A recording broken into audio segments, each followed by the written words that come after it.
د پاکستان د ټولو ادارونو او خاص کر جنرال سید حافظ عاصم منیر رحمت الله تعالی علینا دا عاجزانه درخواست او ریکوست کوم چې دا خلک د پاکستان خلاف دي دی زر تر زره اپډیټ کړي شي.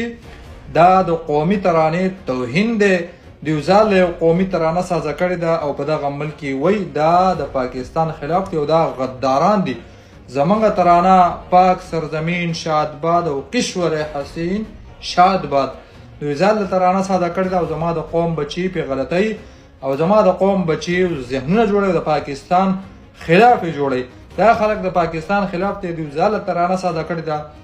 دا ترانه پیټیای والا ویل دا پیټیای والا غدار مو دهشتګرد بمو د ملک خلاف وو. د دوی دا ترانه دی باندې مکمل پابندي ولګي او په دوی د پابندي ولګي چې دیو په پاکستان کې په ریاست پاکستان کې دیو ځال ترانه ساده کړي او ځال یو ریاست ساز کړي او ترانه د دغه شانتي ودرېږي او د ترانه توهین کوي. زمونږ د پاک سرزمین شادباد کشور حسین شادباد دغه توهین کوي. ما دا ویډیو دومره شیر کړئ چې دا ادارو ته ورسي چې د په دې ترانه باندې پابندي ولګي. دا د پښتنو ترانه نه ده، د پاکستانیانو ترانه ده. زمونږ ترانه پاک سرزمین شادباد دی.